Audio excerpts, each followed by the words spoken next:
projects happen in downtown. And today we'll hear from John Zogg, Managing Director of Crescent Real Estate Equities. Now we're back here in the Market Scale Studios. I know it's hard to tell with my blue backdrop, but it's a little cloudy today. We've got the cool weather coming in, and I'm just thrilled to have their production help. So thank you to our team for bringing these important messages to our downtown audience.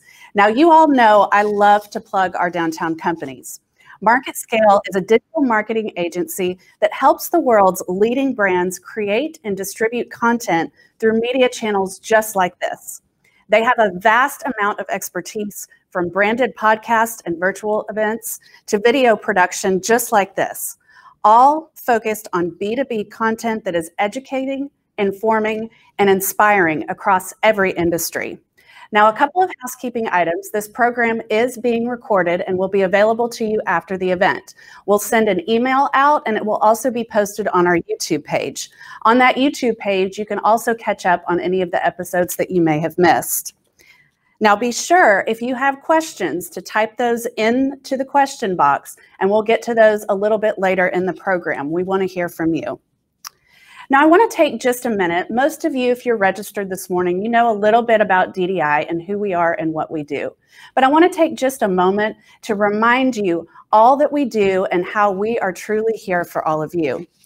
Our Downtown Safety Patrol and Clean Team are here to serve you daily, and we've just added person power to both teams, so look for more of our dedicated folks out in the field every day.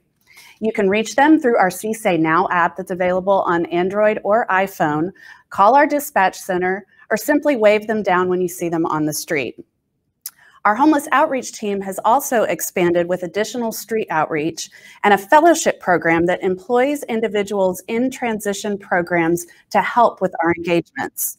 We've provided over $90,000 in grants to storefronts, to businesses to repair their storefronts. And we're also working with several of our merchants on pop-up patios to expand their spaces for your dining pleasure. You'll also see soon a restart of our economic development campaign, Downtown Dallas Now, aimed at bringing more businesses to downtown Dallas. And we're constantly monitoring local, state, and national legislation to ensure that policy in the best interest of downtown is advanced.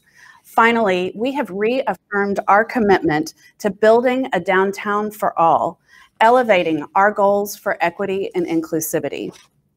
Now, the goal of this series is to take an in-depth look at the drivers of the downtown Dallas economy, look at COVID market impacts, recovery strategies, and how we can collectively ensure that future growth and equitable advancement remain balanced. Now, why is this so important? The stability of downtown Dallas is critical for the economic and social health of our entire city. Downtown remains the region's largest employer.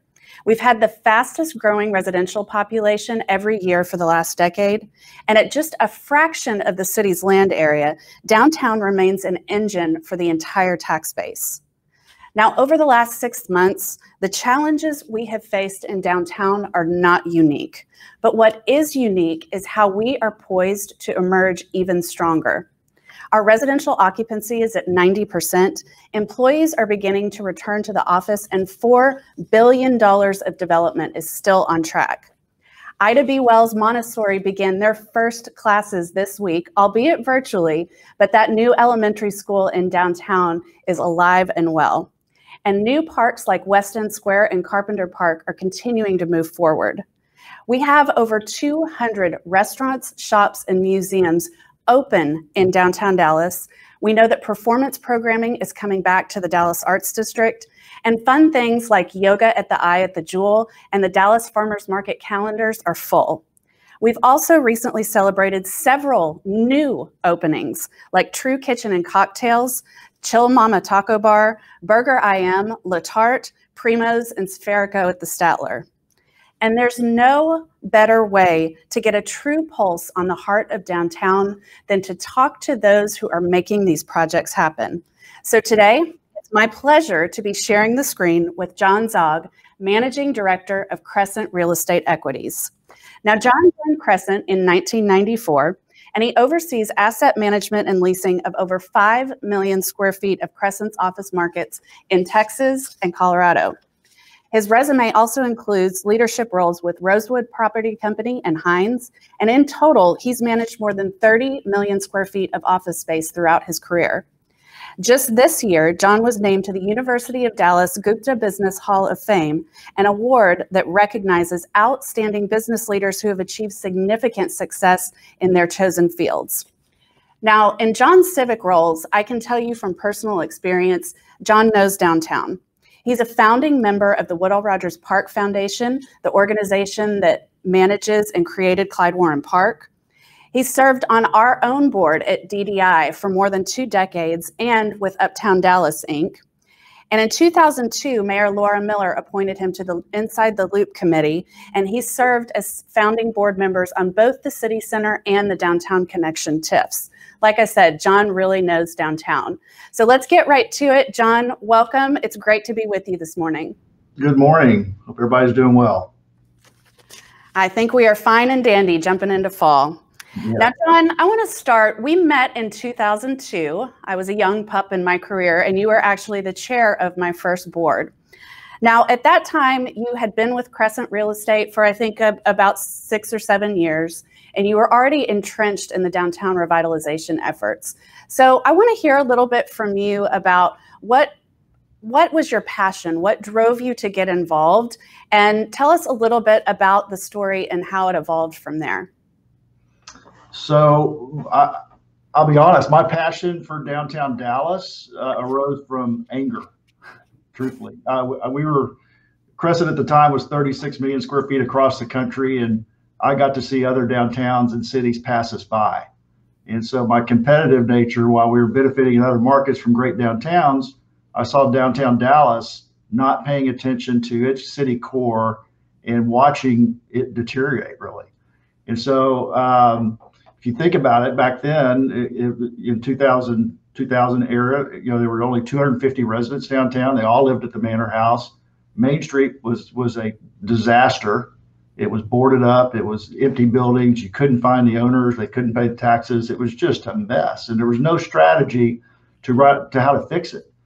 And so I think about that time. I went to Mayor Laura Miller and I said, look, you've got to get a group together to focus on downtown. You've got to get, business leaders together like they used to when there were big banks and big accounting firms and everybody that would solve the problems in the city themselves in a public-private partnership kind of way.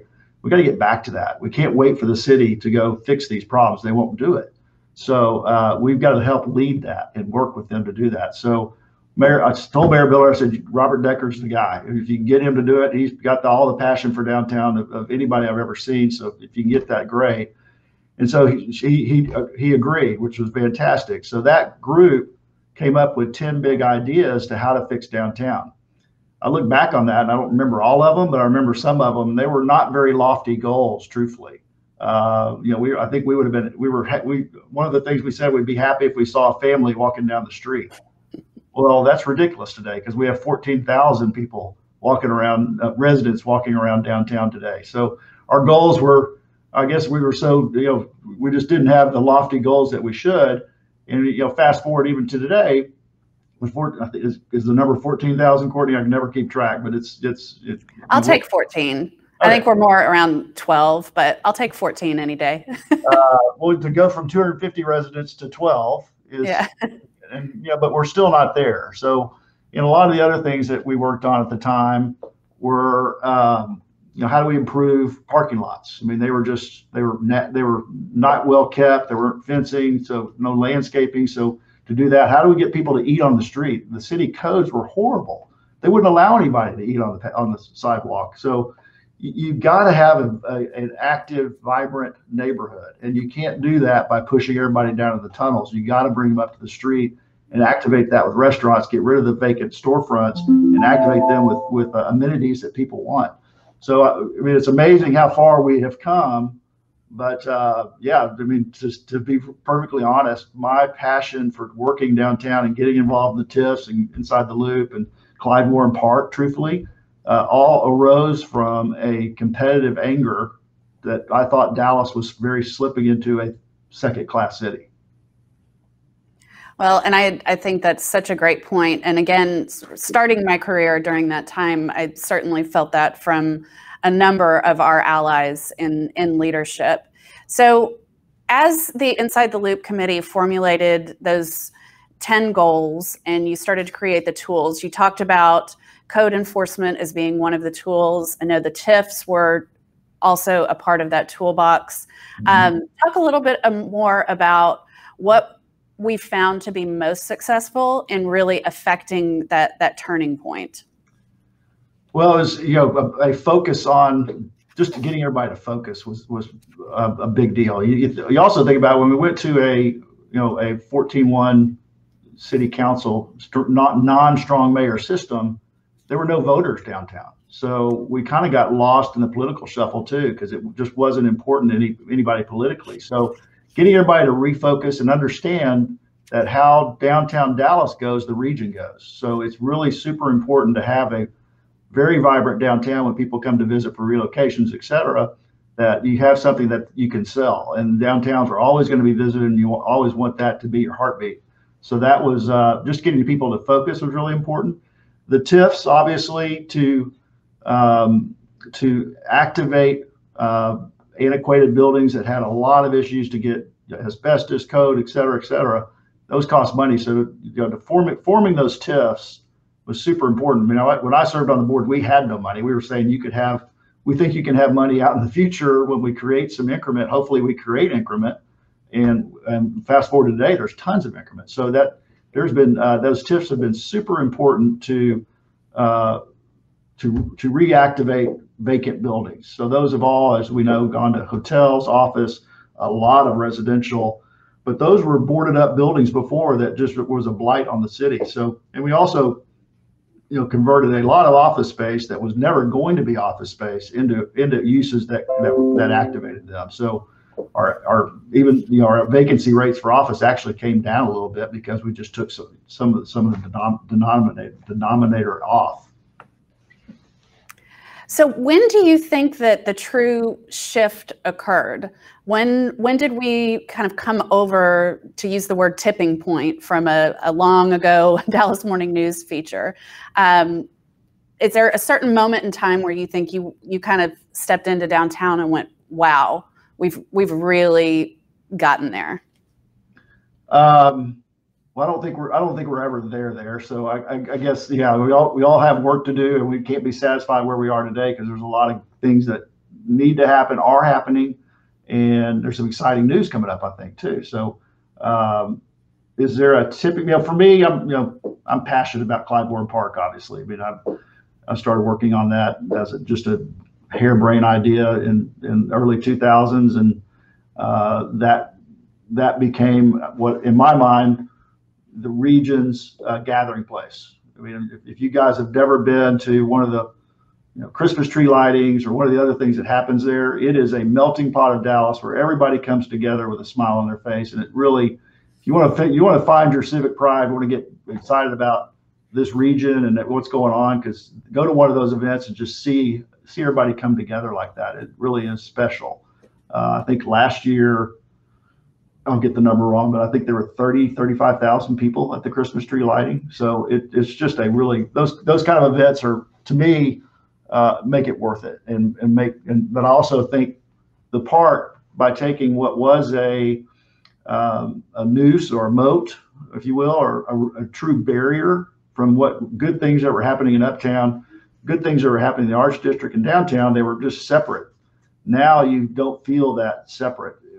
They're all one, and people are, the great thing about it is people are walking, and they're walking downtown to uptown, uptown to downtown. So walkability, I think, is a huge deal in the success of our markets. And you see people in downtown Dallas walking a lot these days. People are just out on the streets. And that's a lot to do with all the restaurants, the 200 restaurants that are out there, and there are more coming. We're close to announcing one ourselves in the West End. But that kind of street level activity just drives a lot of other success. So I'm super excited about where downtown is. But I'm also more excited about where we're going. Yeah. And you are someone who just exudes so much passion, but I also know you are a very shrewd business person. So with your passion in so many different city center districts, from your involvement in Uptown to being one of the founders of Clyde Warren Park, your passion for the Main Street District when we met, now you've shifted to the West End. So talk about, what is it about a certain place that from a business perspective makes you go, that's where we're going next? Location obviously is a big deal, and the West End is just sitting in a great location. Whether it's for the reasons I mentioned, walkability. If you look, we look at walkability scales a lot when we look at assets and how walkable are they? Where are the amenities and transit and other things? So if we can check the box of people can recruit and retain employees, we're pretty sure we'll have a successful building. Now the buildings there forever were not frankly, they just weren't maintained very well, and so that was the opportunity that we saw. We saw other institutional investors taking a look as well, but we thought that if we could put a lot of capital into the assets to improve them to a class that was similar to other neighboring markets, that would be very attractive. So if you look at what capital has been spent in the last 4 or 5 years in the West End aggregate, it's more than what was spent in the previous 30 years. And that's because you have people like Granite, Crescent, Spear Street, Lincoln, others that have poured millions upon millions of dollars into the asset. And now we're trying to think about what can we do on the street straight, just like we did Main Street before. What can we do that will bring more people in? I mean, it's a great environment today, but how can we make it better? How can we do the lights above Main Street that we did 20 years ago that just kind of people showed up and said, there's something different here. What's going on?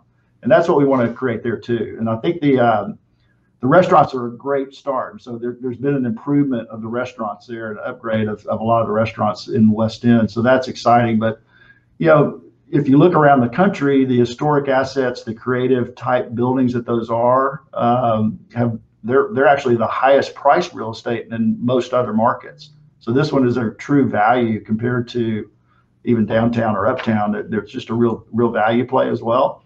And it's a great environment. So we're just trying to build upon a little bit of what was there, but we just have to continue to make some investments in the neighborhood and try to improve it. Forever, when I was on the TIF board, there were great projects along Main Street and other parts of downtown came to us, and we approved a lot of millions upon millions of dollars to help improve those assets.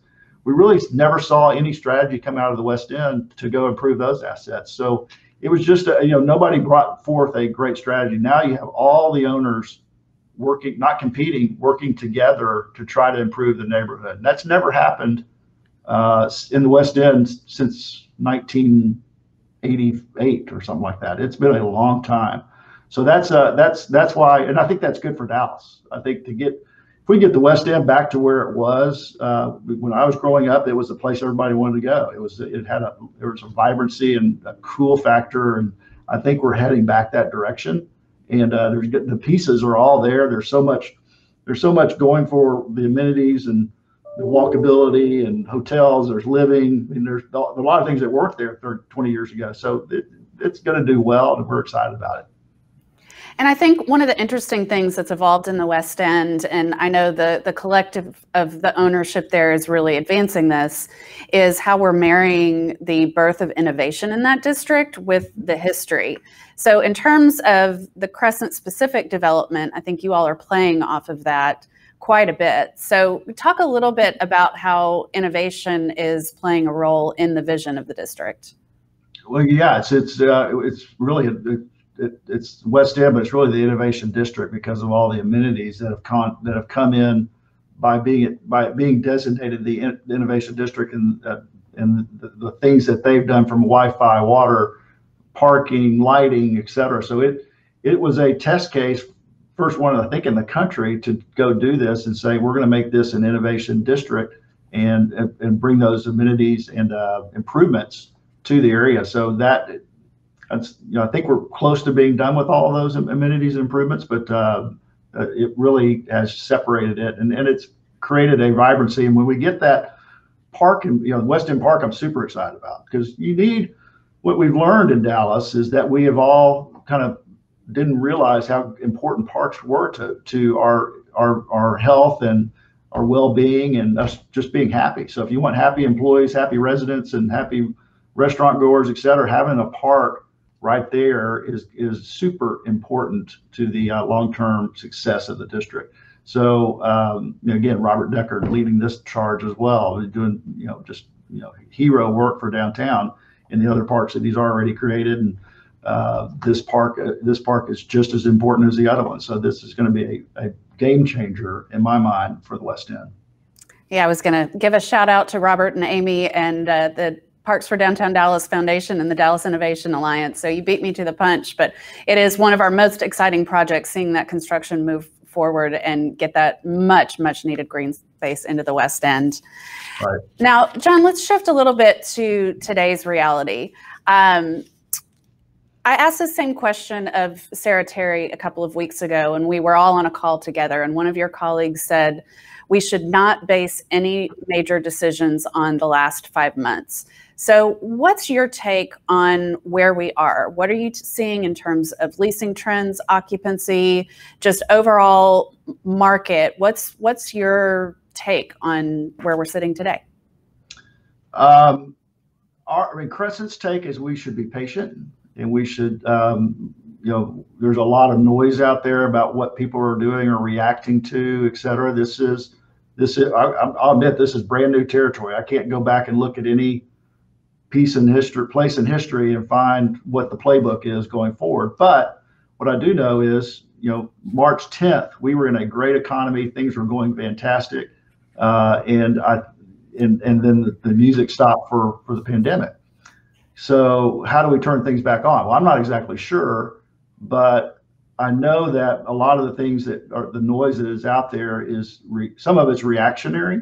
And I think it's way too early to say we're all going to work from home, or we're all going to, we're going to, need more space because we need a distance. So I just think all of those factors are too early to call. And I'm in my office. I've been here since March 14th because I was dying at home. I needed to get back to work and see people and communicate and create culture and teamwork. So while Zoom was interesting, and we're doing it now, but it was an interesting thing, and I really got to know my Denver team better than I ever got to know them, because we talked every single day at 9:15, and we still do it today. We're continuing on, but there's nothing to replace the face-to-face interaction with your team. So I guess overall, I think it's too early to call where what the trends are for office space. But in its market, and how are people doing? Well, I'd say it's really market by market, sub-market by sub-market as well. Our Colorado assets are, I'd say a lot of our sub-markets there have as much activity as we did pre-pandemic, which is weird, but we do. And a lot of that is some people we had in our portfolio that are growing. Some of it is relocations, which we should talk about, because that's going to be the significant driver for this market for sure. We're going to see a lot of it. So, to just get into that, I'm super bullish on Dallas because we're very well set up post-pandemic, and because of how spread out we are and what kind of assets we have, how our buildings are. But also, if you like how our tax climate, our business climate, how easy it is to get around, et cetera, all the factors that made Dallas work are magnified today because of some political situations, COVID situations, and others in markets that were, frankly, Dallas was very attractive to. So I think that we are going, I know we are going to see a lot of relocation activity. I think it's too early just to say we're picking up and moving. Those things do take time, but I know the inquiries are up at least threefold. And I know that we have a couple announcements probably coming pretty quick. In fact, I know there was one big one, and I don't know what asset class, where, et cetera, but there was a press conference scheduled for March 15th for a big relocation, and that got paused. So hopefully that is coming back on. I've heard rumors of a big Richardson relocation going on, and I've heard of a big announcement downtown. And hopefully, Courtney, you know, and can share it with me at some point. But there's something big that's supposedly close to announcing in downtown Dallas. So those are all, you know, exciting things. And you know, even if like when Toyota moved to Dallas, yeah, that was great for, or not to Dallas, I mean, to, you know, Legacy area, but that's great. But you know, if you think about it, we closed. We did over 100,000 feet of leases in our Uptown buildings with Toyota vendors. Yeah. And I asked them, I said, why are you coming all the way down to Uptown? Your client is 20 miles north. And they said, well, we have to recruit employees, and this is where we have to do it. So that tells you, even though a campus may go elsewhere, their law firms, their ad firms, or the vendors are going to need to come downtown area to recruit and retain employees. So that's good for us. And I think we'll also get our share of relocations in this area as well. Yeah, and I'm so glad you started down that path, because that is really where I wanted to go next. In 2018, downtown was the top performing office submarket in the region. And I think in both of our experiences, that's probably the first time we've said that. We've been inching toward it pretty steadily since about 2015. And even since COVID, we've continued to be in the top 3 submarkets in terms of positive net absorption. So from where I sit, I see momentum still there. It's a matter of, you know, when do you think it's time? We're revamping our corporate recruitment campaign that we launched at the beginning of the year at our annual meeting.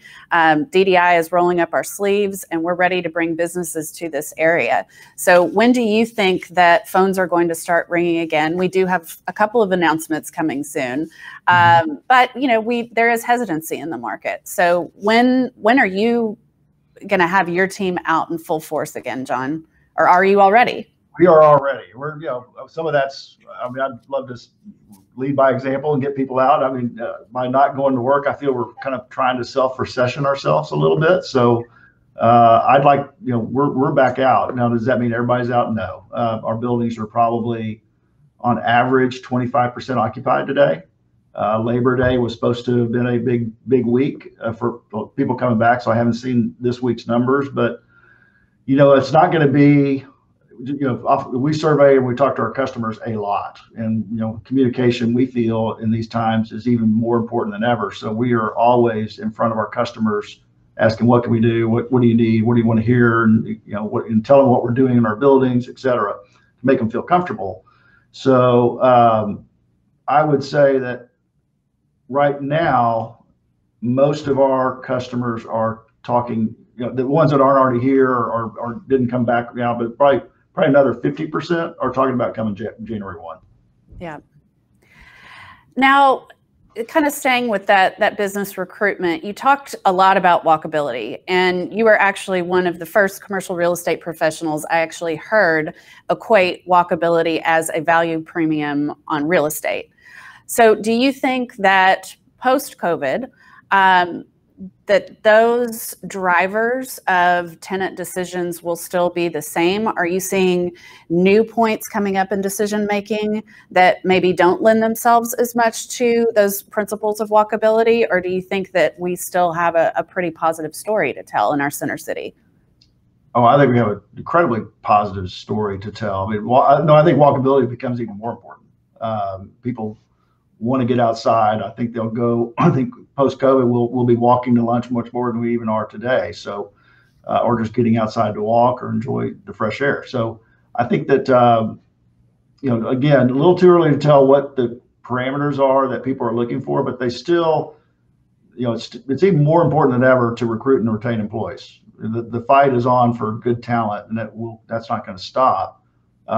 So you better be in a neighborhood that works for that, with lots of options, walkability, transit. You know, I think it's still going to be important long term. So those things are important, you know, where you're parking, et cetera. But you know, what we've always tried to do in our buildings is, where can you know, our customers do a great job inside their 4 walls and what they do inside their space. Our job is to create an environment outside their 4 walls that they can enjoy when they want to get out of the office. So, you know, our pathway from the time you enter the garage to the time you get to your space, we're constantly thinking about how do we innovate, how do we make that interesting, how do we create seating areas, how do we create outdoor areas, what do people want bike, where they want to put a bike, and I think those things will become even more important. And our bike storage in Denver, our Colorado properties, are about 10 times as big as they are here in Dallas. So maybe I think we start to catch up on some of those things. Yeah. So those are. It's just really important time to evaluate who you are and how you can do things better to attract and retain talent in your buildings. Because if you solve for those things, you're going to have a successful building. Well, I want to pause for just a second and remind our audience, if you have questions, be sure and type those into the Q&A bar, and we'll get to those in just a minute. Now, John, let's switch to the property management side of the conversation for just a minute, because I've been surprised at how much your peers, there's a lot of demand for peer-to-peer kind of best practice sharing. What's your building doing? What's your building doing? So what are some of the measures that are being taken in Crescent properties right now from a property management perspective to welcome people back to the office? Well, again, communication has been absolute key for us. So we've been in front of everybody a lot, and it's kind of people were dying for info. So we get more calls of just thank you for keeping us informed, and we send pictures of the team working in the building so they know that there is a building they can come back to. So our engineers, our security, we just kind of send that out as people reminders of what's going on here. But we've done a lot of things that, we're learning a lot, but, nanoseptic touch, all the touch points having nanoseptic pads where, for every touch point, the elevator spacings, the spacings are out there, the MERV 13 filters, which I didn't know what that was 6 months ago, but know very well now. So, fresh air, how do we get more fresh area, and, ionization, we're studying a lot of, some things are too early to say what's the right thing for some airflow, but our Denver team is actually really good at this stuff, and they've got some University of Colorado people looking at which ones they think are the best applications in office buildings to have fresh air and things like that. So, too early to tell what some of those initiatives are. They're expensive. So we want to make sure we're making the right decisions. And but frankly, we've used this time when the buildings were very low occupancy, but we still had all our engineering staff. We've gone through and updated a lot of our systems. So I would tell you our buildings are as good a shape as they've ever been, because we weren't doing the normal engineering stuff. So we went to projects on air handlers, ducting and chillers, and working on all those things to get them in the point we think a post-COVID world would need. Now, every landlord and tenant relationship is a little bit different, but I know you and I have talked about what you all have done as landlords to help tenants. What kind of requests have come forward? How many tenants do you see who've taken advantage of federal, state, and local programs that are out there? What is your sense and your finger on the pulse of where most of our tenants are today? Well, so we have in our downtown and uptown portfolio, we have over 20 restaurants, I think. Every one of them we've worked with and done the right thing. We have different partners. Might have taken us a little longer with some to get to the right point, but every one of them now, we want all of our restaurant partners that we have to stay. We like them for a reason. So and we think we have good operators that can survive long term. So we're very happy with them. So we've gone through and reworked all 20 of those leases have been redone in some fashion. So that was a lot of the work there was a lot of work that was done on that. Our office customers, for the most part, have done, I guess, performed pretty well in the work at home situation. So we've had a couple Colorado people that were, they're usually industry specific that we've had an issue with. Like in Colorado, we had a hotel software company. Well, their business just went to zero. So we had to work with them. But most of our office customers are in good shape. So here's the million-dollar question, the last and final.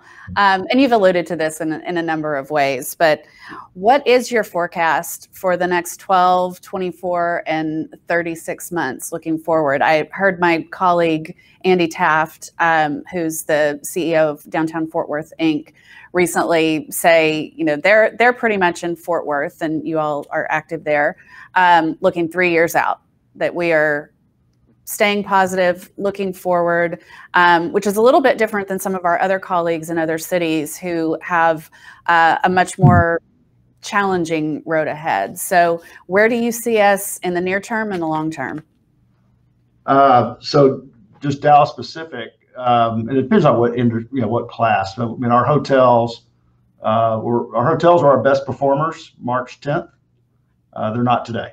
So, and we believe that's probably a 2-year recovery to get back to RevPAR and occupancy levels that we had. So it's going to be a slower process for hotels to get back. The office, though, I think, like I said, I just really am bullish on Dallas, and Fort Worth too. And they're going to get their share as well. So I just, I'm on, like I said, I'm on a call every day just talking about these things, and we have a lot of experts join that call and talk to us about what they're seeing, and we have brokers from the West Coast and East Coast come on and talk to us. And there's just so much, if you want to call it noise at this point, fine, but there's so much noise about, I got to get out of here, and I'm getting out of here. So, and they're coming to business-friendly states that are tax-friendly as well. So we've already, we've seen several in our Colorado portfolio of relocations, and Dallas is just so well positioned to capture that I am. I sit here, I'm very bullish on Dallas. Yeah. Very. Well, let's move. We've got a question here from the audience, and this is one I know that's heavy on many people's minds right now. We typically have 135,000 people coming into downtown during the day. And today, on any given day, we have about 25 to 30% of that, which is looking up from where we were just a few weeks ago. But nonetheless, our activity and our density downtown, particularly during the day when our residents are working, is much less than it used to be. So the question from one of our audience members is, what are your thoughts on property owner-sponsored private security services to keep downtown safe? So in general, John, talk about safety downtown, because this is a question that you've had many, many times over the last many, many years. Yeah, so, this has been, safety on all our markets has always been a top concern. So private security can only go so far. I think, you really have to, well, first of all, I think activity and vibrancy solve a lot of that problem. So if you have a lot of people on the streets, if you have people eating lunch and walking, criminals don't want to be near that stuff. Activity is not good. So hopefully we get everybody back to work and get active. Wear your mask. I mean, just the buildings you're coming back to are as clean as they've ever been. Trust me. So if we just wear our mask, I think we'll be in good shape. We are. I'll tell you, we've added a lot of security. We haven't added private security. Well, we have added private security, but we have augmented that with Dallas police officers, and we've done that because they have a different rule of engagement if something were to happen. And frankly, we've been watching protesters, which thankfully in Dallas, our protesters are protesting in the right way. They're getting their message out. They're doing it peacefully. So that's been good. Other than one night we had, that Saturday night was the only night we had any kind of damage. So so we're just trying to make sure our assets and our customers and our restaurateurs are safe. And so we have added Dallas police officers and state troopers actually to augment what we're doing. But more importantly, that's been a great information flow for us. We seem to know much better about I think Courtney, you're probably on the same group text and other things, but we know what's going on a real-time basis, and we're able to react to that and try to solve problems, whether that's a homeless person or something going on or whatever. We all have very good communication on what's going on, and we can apply resources to solve. So that That's new. That wasn't going on 10 months ago. So that kind of communication, I think, is super important to react very fast, understand where there might be an issue, and address it quickly. So frankly, downtown Dallas is one of the safer places to be. So, and because of that, because of this great communication and focused resources on what needs to happen. So we're in good shape. Yeah. Well, we are at our time. So, John, I want to thank you. Any final thoughts? Just wear your mask and go back to work. Come on back. I like that a lot. Eat at restaurants. Support your restaurants. And support our small businesses, support our restaurants, get out and do things safely. I couldn't agree with you more. Those are great final messages. John, thank you so much for your time this morning. And even more so, thank you for your longstanding support and dedication to downtown and to our city. It has truly been a passion for you that I've been so fortunate to see firsthand. So thank you. And I look forward to probably seeing you in the next couple of days. So for our audience, please make sure you join us on October 8th. We'll be with Amy Meadows with the Parks for Downtown Dallas Foundation, giving us an update on all of those new downtown parks. I'd also like to remind you that if you're interested in getting more engaged with Downtown Dallas Inc. or the initiatives that are happening in downtown, please take a look at becoming a member of our organization, which you can find at our website at downtowndallas.com. Also, you can sign up for our emails on our website and the State of Downtown Market Report that our team is updating on a monthly basis is available under the About Us tab. I want to thank MarketScale again for your assistance in bringing these important messages to our downtown audience. And again, thank you all for joining us. Have a wonderful day. Wear your masks, eat in our restaurants, and come down and enjoy downtown safely. Thanks so much.